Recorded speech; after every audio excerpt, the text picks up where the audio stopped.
क्रांतिकारी नमो बुधाय, जय भीम, मैं रामानुजारन और आप देख रहे हैं अध्यात्म पावर। दोस्तों, बाबा बागेश्वर वाले जो धीरेन्द्र शास्त्री हैं, उनका एक वीडियो वायरल हो रहा है, कुछ फुटेज भी वायरल हो रहे हैं। आपको बता दें कि बागेश्वर वाले धीरेन्द्र शास्त्री जी इस समय ऑस्ट्रेलिया में हैं और ऑस्ट्रेलिया में जाकर वो एक फोटो खिंचवाए थे जिसमें वो चश्मा पहने हुए थे, मांगा चश्मा था और एक जैकेट पहने हुए थे और जैकेट की कीमत आप सुनेंगे तो हैरान हो जाएंगे। वो 60,000 वाली जैकेट पहने थे। 60,000 वाली जैकेट और काला चश्मा पहने हुए धीरेन्द्र शास्त्री को जब भारत में लोगों ने देखा तो सोशल मीडिया पर इनके खिलाफ एक से बढ़कर एक पोस्ट की जाने लगी। वहीं से भैया धीरेन्द्र शास्त्री जी भड़क गए। अब धीरेन्द्र शास्त्री ने, आपको बता दूं कि इस तरह से वहां पर सत्संग के दौरान जो भी सोशल मीडिया पर उनके बारे में बोले थे, उनके खिलाफ इस तरह से बयान दिए हैं, जिस बयान को सुनने के बाद आप भी अपने हंसी को नहीं रोक पाएंगे। तो पहले आप धीरेन्द्र शास्त्री का उस सत्संग में जो उन्होंने अपने विरोधियों को जवाब दिया है, पहले उस जवाब को आप सुनिए। जब यूट्यूबर ने हमारे खिलाफ वीडियो बनाया कि बाबा के जलवा देखो, 60,000 की जैकेट पहन लो, और आज उसने बना के डाला। और हमने अभी जब जहाज पे गए तो समुद्र में वो आंखों में तिलमिली आती, तो हमने चश्मा लगा लिया, और चश्मा भी बड़ा महंगा था, गुच्ची का चश्मा था। भारत में इतनी पोस्टें वायरल हो रही हमारी, बाबा के जलवे देखो। कुछ तो कह रहे नहीं नहीं नहीं नहीं, ऐस देखो ऐस। कुछ तो कह रहे मजे तो इन्हीं के हैं, ठटरी के बरे, नक्कटा, मूसर चंद, 10 रुपया का आदमी, नाचने वाला, गंदे चरित्र का आदमी 2 लाख की जैकेट पहन सकता, और महात्मा अगर 60,000 की पहन ले तो तेरे पेट में दर्द होता है।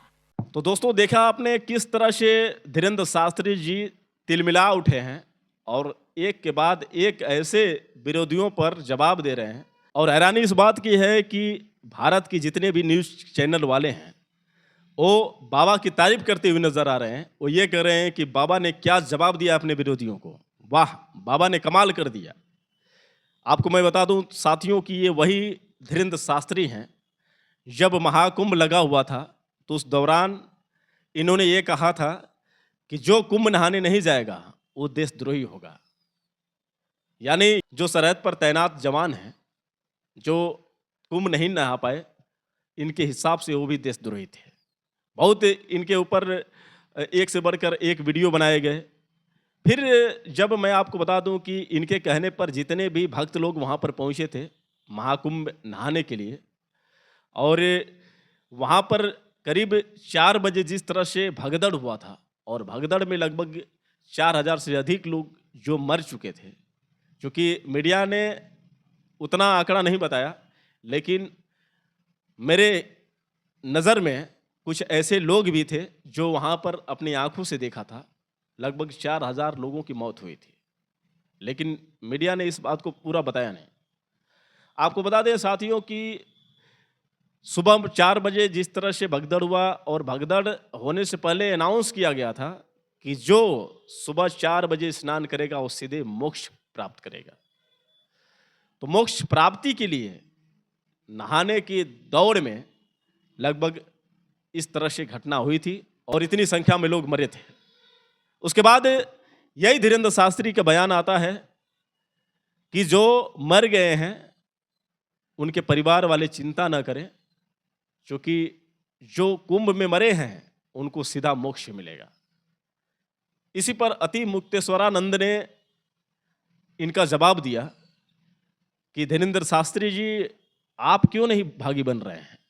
यानी जो महाकुंभ में मरेगा वो मोक्ष पाएगा, तो फिर आप क्यों रुके हुए हैं? आप अपने घर पर आप भी मोक्ष के भागी बनिए, आप भी जाइए वहाँ पर स्नान करिए, स्नान करने के बाद जाकर डूब कर मरिए, आप भी मोक्ष प्राप्त हो जाएंगे, फिर आप क्यों नहीं जा रहे हैं? तो गजब का बयान था इनका, धीरेन्द्र शास्त्री जी का। इसके बाद मैं आपको बता दूं कि ये जो ऑस्ट्रेलिया से ये तस्वीरें आ रही हैं, ये ऑस्ट्रेलिया में जाकर जिस तरह से घूम फिर रहे हैं, एंजॉय कर रहे हैं। मैं आपको बता दूं कि जब अहमदाबाद के सरदार वल्लभ भाई पटेल एयरपोर्ट से एयर इंडिया का जो विमान क्रैश हुआ था, जिसमें लगभग 242 सवारी मौजूद थे और 241 लोगों की दर्दनाक मौत हुई। लोग उस हादसे का शिकार हुए, झुलस गए। एक व्यक्ति जो कुमार रमेश विश्वास जो सिर्फ बच पाया था, बाकी जो विमान क्रैश हुआ था और क्रैश होने के बाद जिस तरह से मेडिकल हॉस्टल के कैंटीन में जाकर घुसा था, जिससे 40 से 50 डॉक्टरों की भी मौत हो गई। तो कुल मिलाकर 300 लोगों की मौत हुई उस विमान क्रैश होने के बाद। उसी दौरान धीरेंद्र शास्त्री जी जहाज के सामने रील बना रहे थे। आप देख सकते हैं दोस्तों इस वीडियो को, जिस वीडियो में ये किस तरह से मस्ती करते हुए नजर आ रहे हैं और मालूम पड़ रहा है कि डांस कर रहे हैं, वो भी जहाज के सामने। इधर हवाई जहाज क्रैश हुआ है, उधर जहाज के आगे धीरेंद्र शास्त्री रील बना रहे हैं। आप समझ सकते हैं कि कितना दर्द रहा होगा जब विमान क्रैश हुआ था भारत के लोगों के अंदर। वो अभी दर्द भारत भूल नहीं पाया है, लेकिन इधर जो है मस्ती करते हुए सिडनी में नजर आ रहे हैं, मेलबर्न में नजर आ रहे हैं धीरेंद्र शास्त्री जी। और जब इनके बारे में कुछ लोगों ने बयान दिया तो फिर सत्संग में किस तरह से इन्होंने जवाब दिया। इनके अंदर कहाँ से आपको लगा कि ये कहीं संत हैं और ये भगवान को मानने वाले भक्तों में से एक हैं। आपको बता दूं साथियों कि अंधविश्वास का देश भारत, जहाँ पर ऐसे ऐसे बाबाओं का डंका बजता है, जबकि कई बाबाओं का पर्दाफाश हुआ, कई बाबा लोग जेल में पहुंचे हैं। आसाराम बापू की बात करें तो आसाराम बापू को भी लोग भगवान समझते थे।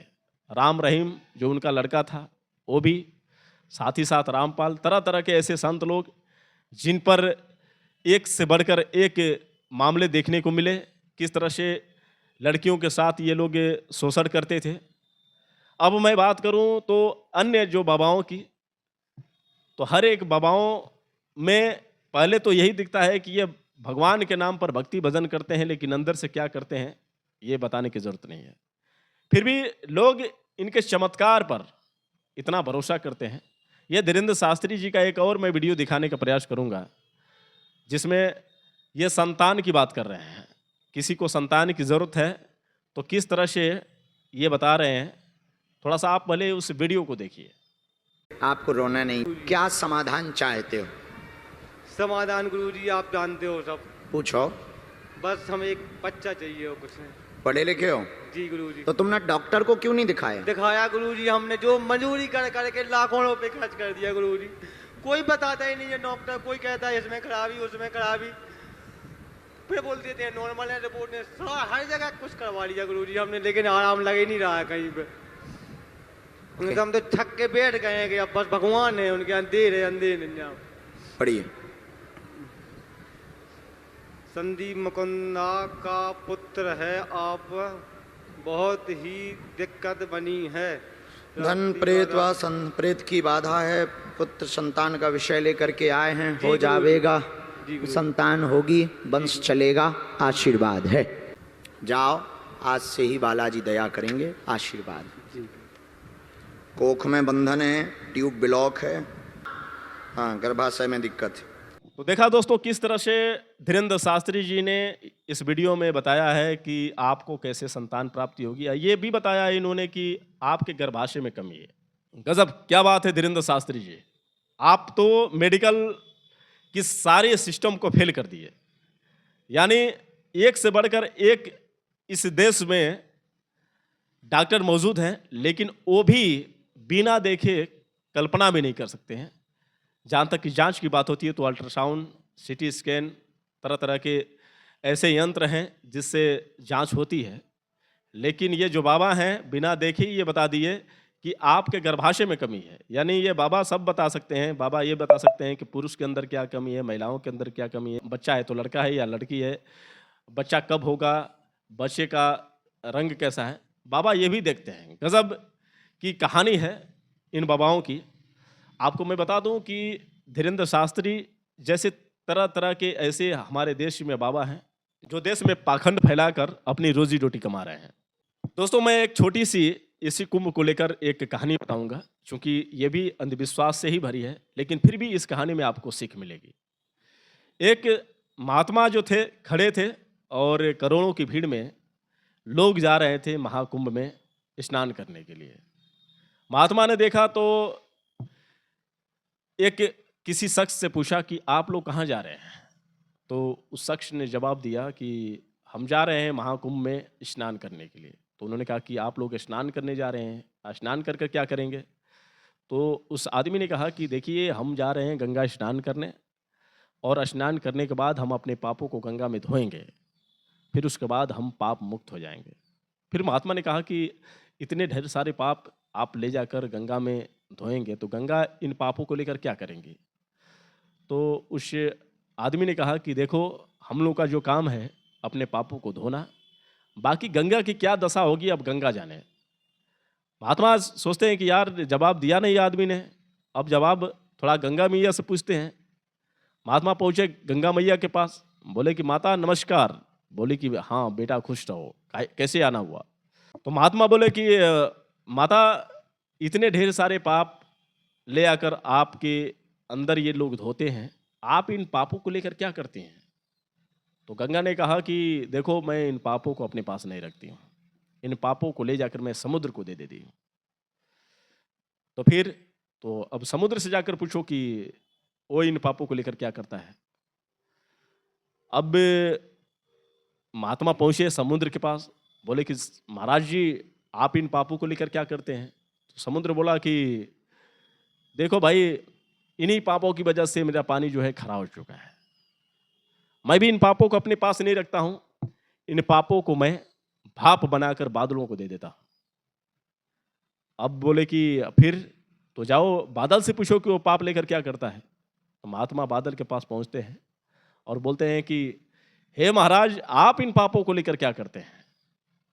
तो बादल ने कहा कि देखो, मैं उन पापियों को खोजता हूं जिन्होंने इस पाप को धोया था, और मैं जाकर उन्हीं पापियों पर बरस जाता हूं। यानी जो लोग पाप धोए थे, पाप उन्हीं पर जाकर बरस गया। गजब की कहानी थी, इंटरेस्टेड कहानी थी। आपको शायद इस बात का अंदाज हो गया होगा। तो पाखंड से बचिए, अंधविश्वास से बचिए, आडंबर से बचिए, मेरा यही मानना है। और आप लोग ऐसे ऐसे बाबाओं के चक्कर में मत पड़िए, जिन बाबाओं के अंदर आत्म संयम नहीं है, खुद के ज़बान पर कंट्रोल नहीं है, किसको किस तरह से बोलना है। अगर जो आप पर कोई विरोध कर रहा है तो एक संत के अंदर धैर्य होना चाहिए, कुल मिलाकर सहनशीलता होनी चाहिए। और ऐसे ऐसे बाबा लोग तमतमा जाएंगे, कुछ बोल दोगे लंगोट वंगोट फेंक कर भी चले जाएंगे। एक ऐसी मेरे साथ घटना हुई थी, जब मैं दिल्ली में था तो रेलवे स्टेशन पर मैं मौजूद था। तो वहाँ पर एक बाबा थे, मेरे साथ एक भाई था। तो मैंने कहा कि देखो, चूँकि भाई का नाम रमाशीष था, मैंने कहा कि रमाशीष देखना, मैं उसे कुछ कहूँगा, देखो कैसे भड़कता है। तो मैं शुरू से ही बाबाओं के बारे में जानने का प्रयास किया हूँ। तो मैं गया वहाँ पर बाबा के पास और भोजपुरी में बोला, का बाबा का हालचाल बा? अब बाबा तमतमा उठे, क्या बोला मुझे, ये वो। मैंने क्या करे बाबा, हम तो आपसे हाल चाल पूछे, आप तो गर्म हो गए। तो तेरे पास तमीज नहीं है बात करने की, ये वो। मैंने कहा कि बाबा जी, अब आपको किस भाषा में, मैं भोजपुरी में बोला हूँ कि बाबा का हाल चाल बा, तो आपको बुरा लग गया। तो बाबा, आप लोग क्रोध पर जब काबू नहीं पा पाए हैं तो किस बात के बाबा आए हैं आप लोग? अब भैया इसी बात पर वो बिगड़ा, लंगोट संगोट निकाल कर फेंक कर अब एकदम नंगा ही ऐसे दौड़ने लगा। अब भाई वहाँ पर लोग थे, हंसने लगे, लेकिन तमाशा बना दिया वो बाबा ने। तो आजकल के बाबा लोग जो हैं, क्रोध इनके अंदर इतना है, जैसे धीरेन्द्र शास्त्री जी का आपने क्रोध देखा। आपके बारे में कोई ये कह दिया कि इतना महंगा चश्मा आप पहने हैं, इतना महंगा जैकेट पहने हैं, बाबा को ऐसे, बाबा हो तो ऐसे हो, तो भाई इसमें मिर्ची लगने वाली क्या बात है? आप मांगे पहने हैं, मांगा लोगों ने बताया। आप चश्मा पहने हैं, चश्मा बताया। लेकिन आप जिस तरह से उनको जवाब दिए हैं, ये कहीं ना कहीं एक संत के अंदर इस तरह के व्यवहार नहीं होते हैं। तो दोस्तों, ऐसे ऐसे बाबाओं के चक्कर में न पड़िए, और ऐसे ऐसे बाबा लोग देख सकते हैं कि कैसा स्वभाव है इन बाबा का। आपको क्या लगता है, आप लोग कमेंट करके बताइए, और हो सके तो इस वीडियो को ज़्यादा से ज़्यादा शेयर करिए। फिर मिलेंगे अगले वीडियो के साथ, तब तक के लिए क्रांतिकारी नमो बुद्धाय। जय भीम।